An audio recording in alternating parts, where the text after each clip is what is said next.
Hello everyone, I'm Troy. And I'm Andrew. And this is the Virtuous Path, where it's two hosts, two virtues, and only one path to the good life. We are both seniors at CVCS in Mr. Montez's English class, and we've been given the topic on which virtue we think is best. For the question we were asked which virtue is most essential for attaining the good life in today's world. And my virtue that I said was best is courage. And the virtue that I say is best is patience. And we're going to be using this time to expand on the ideas that we have and our opinions on this, as well as hopefully introducing you guys to new ideas that you may not be thinking about yet. Just to give a quick preview on my virtue of courage, I believe that before reading this book of On Reading Well, I believe that courage itself, I used to associate it with the idea of bravery and also standing for what's right or what you believe is right in times of tough situations. And that was just my thought going into the chapter before reading about courage in the book.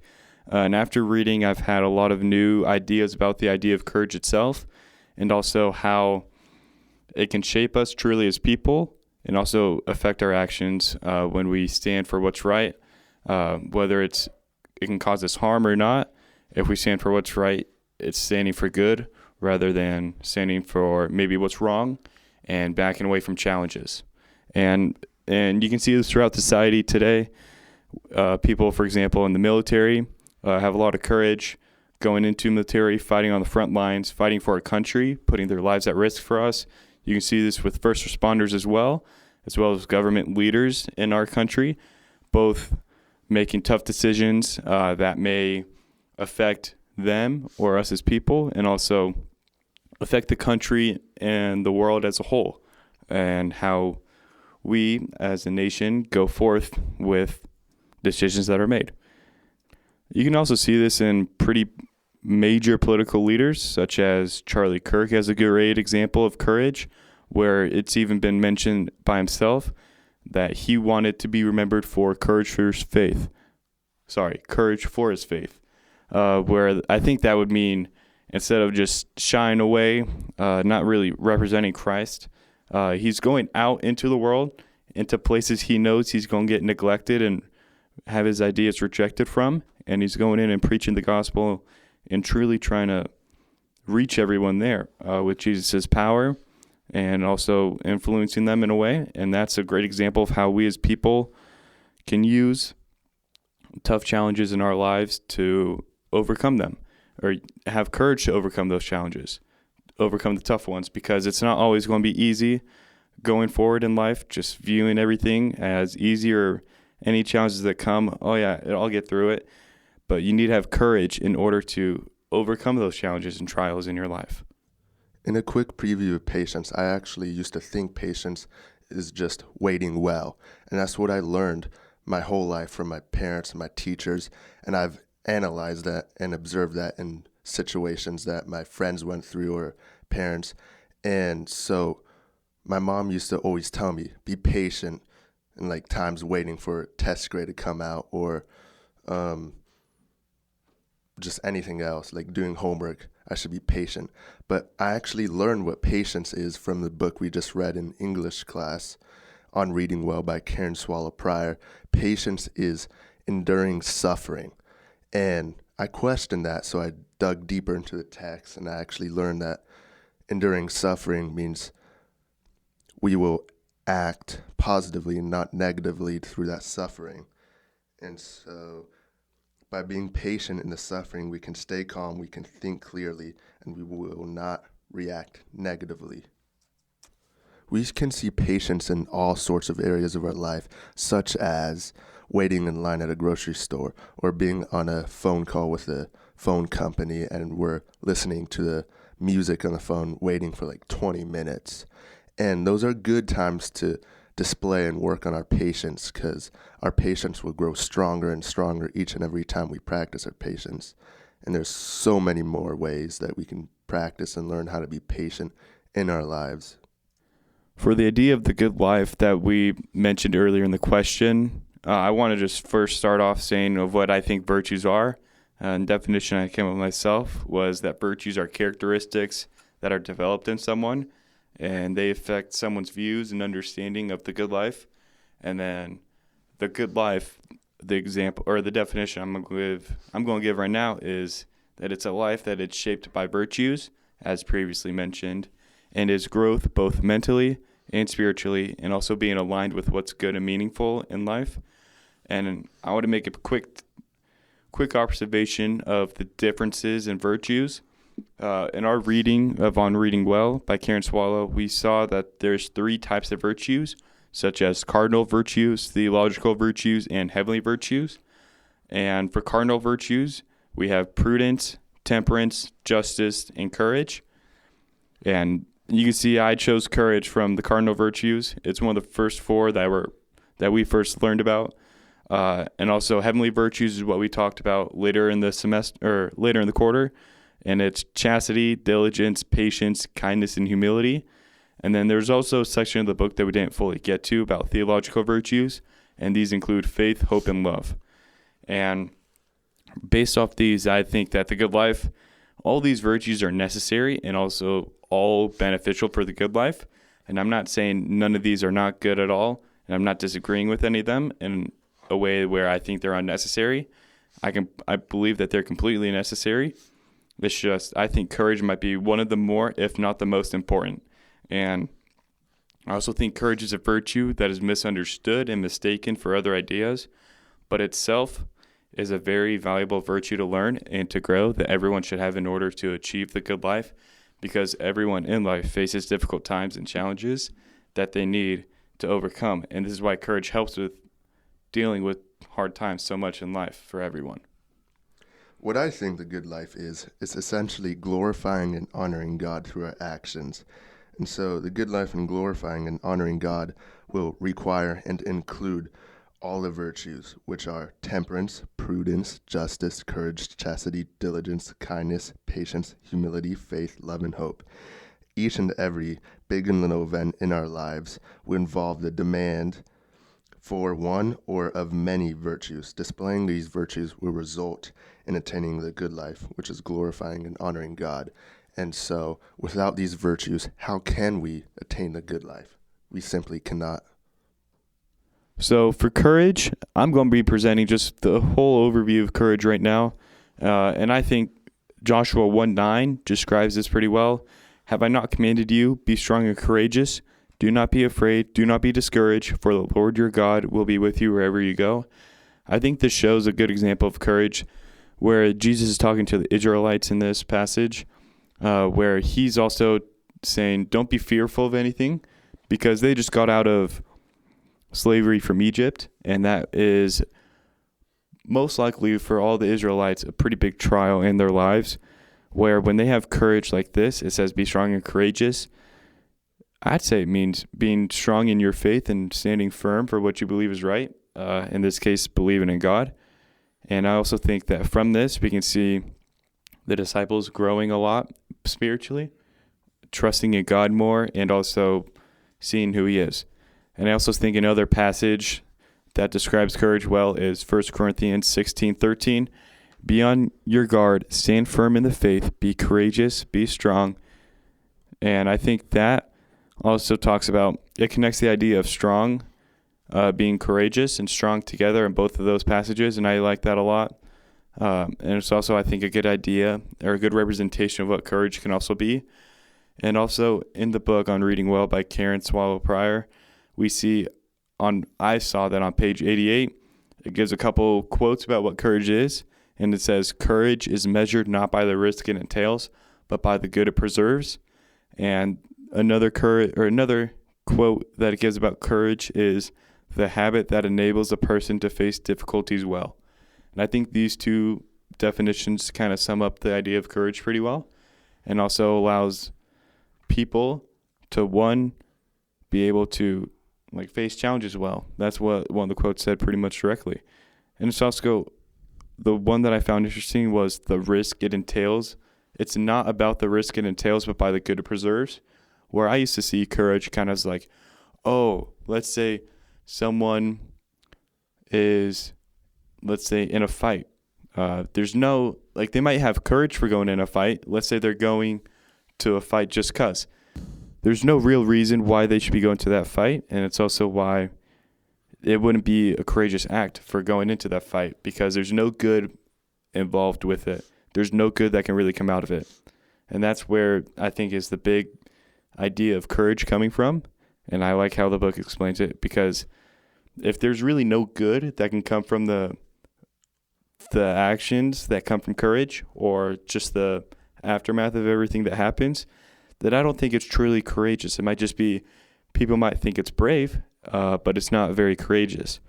And the book also, on the same page of page 88, goes on to talk about bravery, courage, and boldness. They're all very similar today, or people see them as similar ideas. But if you look at their meanings and roots, it shows that there's a big difference between the idea of courage and those other ideas mentioned, such as between bravery and courage. Bravery itself used to mean cutthroat, villain, crooked, and depraved.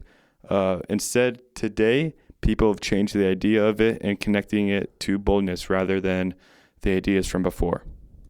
And it's not just the book that gives a good idea of what courage is, but I also was able to find an outside source.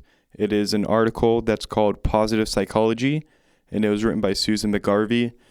And a couple quotes that I found from it a main idea that I found from some quotes was that courage can lead to more personal growth in one's life, and also small acts of courage over time can build and become possible to take on larger, more difficult challenges.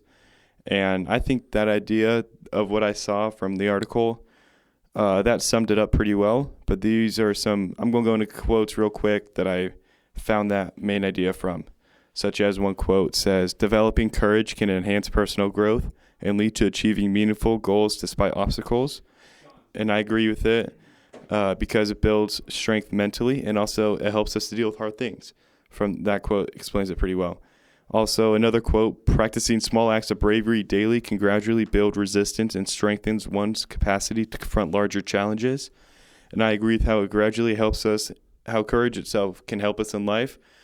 But this quote kind of differs with the definition given from the book because it's associating the idea of bravery and courage together, whereas I just mentioned, like, bravery itself was a completely different meaning many years ago, whereas now the meaning has kind of been twisted into something it is today. And there's also, it went on to talk about 5 types of courage, such as physical, moral, social, intellectual, and emotional. But there's 2 main types that I want to expand on, such as physical courage and moral courage. The physical courage quote says, "Physical courage involves facing physical danger or adversity, often seen in acts of bravery, like rescuing someone from harm, enduring physical hardship, or putting your life at a risk for a cause, as soldiers do, for example," end quote. And I like how physical courage can kind of see just how people can work in life, both like through their actions and everything. I have a question. So the book by Karen Swallow Prior says that bravery and courage are 2 very different things, but the outside source you just gave us, Positive Psychology by Susan McGarvey, and so Susan McGarvey said that the physical courage will incorporate bravery, and so I'm kind of confused. Can you clarify on whether courage does incorporate bravery, or are they 2 very different things? Yeah, that's a good question. I'd just say from the book on reading well, it says that many people have a distorted definition of bravery and what it truly is. And I think this is a good example of what it is, where bravery, the idea of it is associated with courage and boldness. And it said in the book, it said that like the misunderstandings of it, misidentifying it, would be associating it with courage or boldness. And I think this is maybe like an example of that I saw, at least, where someone misused bravery, maybe used it as an idea thinking it would help people expand on courage, on the idea of it, and also see it as, they may even saw it as courage, where I think bravery and courage itself are 2 separate ideas that are similar in a way, but they're not the same. People normally assume them to be the same and not separate. And then just expanding on the other idea of moral courage, the article goes to talk about this type of courage is seen when we have the strength to stand up for what's right, even in the face of social pressure, ridicule, or personal risk, end quote. And I think this can connect with events that are happening today. Even over in Nigeria, there's many Christians being persecuted right now for their belief in Christ. And it's also hard for them to live out their life because of how they're being killed just for being Christians, just for believing in God. I think that's where they have courage, saying that they are Christians and standing up for what they believe is right. And that's what I think courage is so valuable, because if you believe it for what's right, you got nothing to lose. Because it's like how Paul mentioned, to live is Christ and to die is gain. And that's why I like the idea of courage so much. And also in the Bible, we can see many stories of courage being shown, such as David and Goliath in 1 Samuel 17.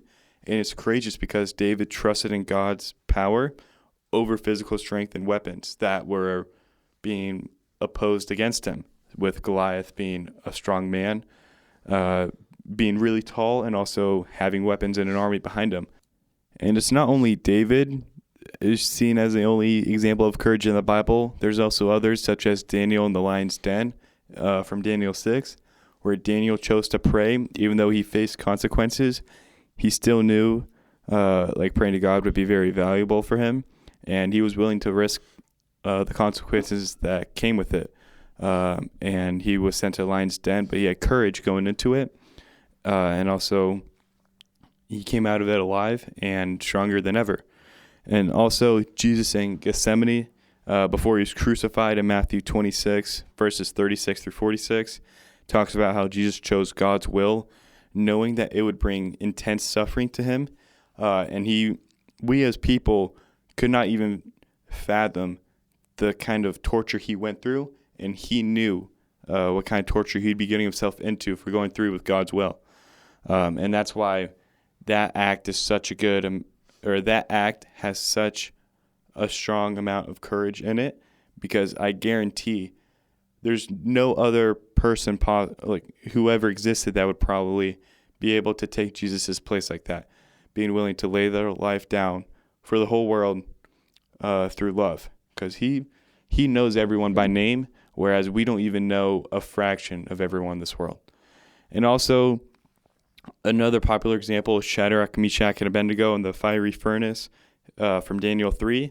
They chose faith over fear. Instead of knowing that they could make it out okay, they did not know what would happen to them if they chose to stick with Jesus, but they did. They didn't want to worship idols. They wanted to stay true to God, and they knew the consequences would come from it. And I think a good way, or a great verse from a song that I listened to is called "That's Who I Praise" by Brandon Lake. It talks about God's got my back, Shadrach, Meshach, and Abednego. And I like how this verse talks about God having our back through everything. And there's also another song that I like. It's "God's Got My Back" by Forrest Frank, and I'll play a little snippet of it right here. God's got my back, even when I fall or get attacked. God's got my back, even when I'm low and full of lack. God's got my back, even when my soul is full of sorrow. I don't have to worry about tomorrow. Why is that? 'Cause God's got my back, right there, never left. I can feel your presence in every single breath. Sometimes we just gotta take a rest. Flowers like to bloom in the season that is best. Oh, your way is better, you make no mistakes. Even when my life is on roller skates, I won't fear no past my path, I'll just keep moving straight. 'Cause God's got my back. That's the song that I wanted to play, and I like a couple verses that I'm going to pull from it really quick. Just a couple verses that I found interesting was, even when I fall or get attacked, God's got my back. It shows how if we have courage, we don't have to fear about what happens if we get knocked back in life, or if we get bullied, for example, or even have such a terrible thing happen, God will always be beside us. And also the verse, even when I'm low or full of lack, God's got my back. That also shows even if we are, for example, without courage or without faith in God, he'll still have our back.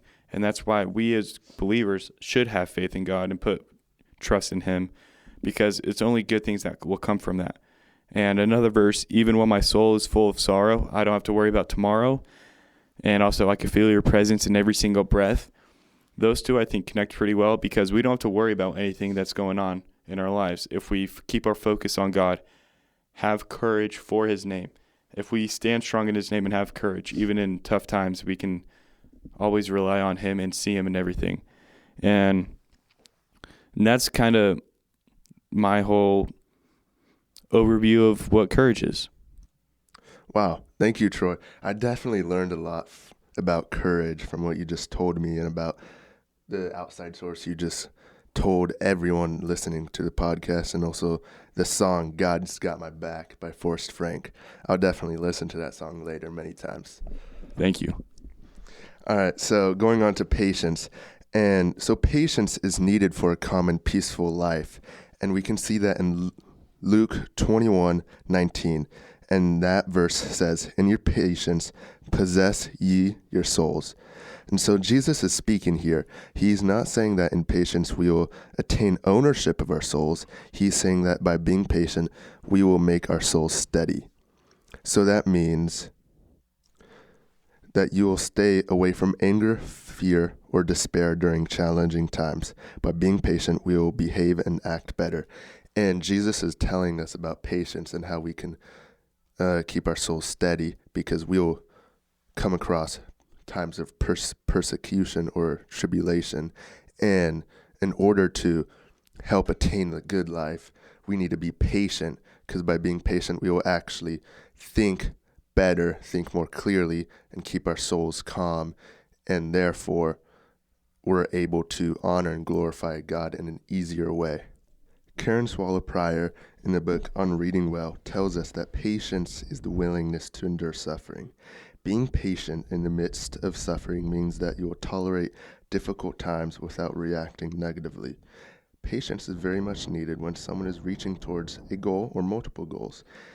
So here's my outside source. A Cambridge article by Kristen B. Miller and R. Michael Furr states that patience is necessary when progress towards a goal is taking longer than the desired amount of time. And so patience is not passively waiting to meet your goal. Patience is accepting that the progress toward your goal or goals is taking longer than you wanted or expected. Let's say that you normally commute to your work for 20 minutes in the morning every weekday, and one day there is a big traffic jam because of an accident or something else, and that 20-minute commute turns into an hour-long drive. You can either be impatient by being frustrated and irritable, or you might have road rage, or you can be patient by understanding why the drive is 3 times as long. Patience in a situation like in the example I just gave about the traffic jam making a drive 3 times longer is a response that will determine our mental well-being and will affect how we behave. Just a quick question to interrupt you. How can we as people, like for example in traffic, how can we show patience to others? Like what actions can we do in order to represent us showing patience rather than being in a hurry? Well, that's a good question, Troy. And I immediately thought of one way that we can demonstrate patience to others in traffic. Like, if someone is trying to change lanes and get in front of you, instead of cutting them off, not letting them in because we're really frustrated by the traffic and we want to get to our destination sooner, we can be very kind to that person, let them get into the lane. And also, we just won't be frustrated. We won't honk at anybody. And we just just wait it out and be calm about it. But is there a difference between not being frustrated when getting cut off or a difference between being patient and getting cut off? Because I think those might be 2 different ideas. That's a good question, Troy. So I would say not being frustrated is just the absence of a negative reaction. And so being patient in a situation like being stuck in traffic is just enduring through that difficult time and just like delaying that frustration. And I think frustration will stem from impatience. An example that I can give for a goal that's taking longer than expected or desired amount of time is like a few months ago when I was prepping for a 2K erg fitness test for my rowing team, is that I set some goals like a few weeks prior and I tried to hit that deadline, but I didn't hit that deadline, so I had to be patient since the time took much longer than I wanted to, but I did not give up. I continued to persevere, and I did eventually hit that goal, and I resulted in getting a personal record on that 2K fitness test thanks to my patience and perseverance. All right, and just to give a quick summary again, I think courage is the most important virtue because it's something everyone needs in life, and you need it to deal with difficulties well and also be able to face challenges well and also stand up for what's right even in times of hardship. And it's a misunderstood virtue that can be wrongly associated with ideas. So if people can know the difference, I think that's why courage is so valuable and meaningful to someone's life. And patience is one of the most important virtues in order to attain a good life, because we are going to go through times of suffering, persecution, tribulation in our lives, and patience is essentially enduring that suffering. And with that patience, we're able to keep our souls peaceful, calm, we can think critically, think clearly, and we can persevere through those challenges. And I just want to add one thing, that the other virtues that we read about, we all think that they're valuable and important. We just chose these two as possibly the more important ones for someone's life, rather than completely disregarding the others, which we are not. We believe they're all very important, and we'll leave it off to Andrew to close. Yeah, and so thank you guys for listening to our podcast, The Virtuous Path, 2 hosts with 2 virtues and only one path to the good life. Thank you again. Thank you.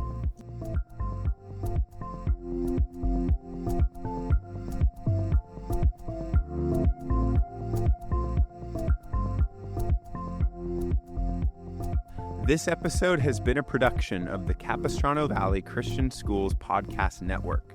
CVCS is a Christian TK through 12 school in San Juan Capistrano, California.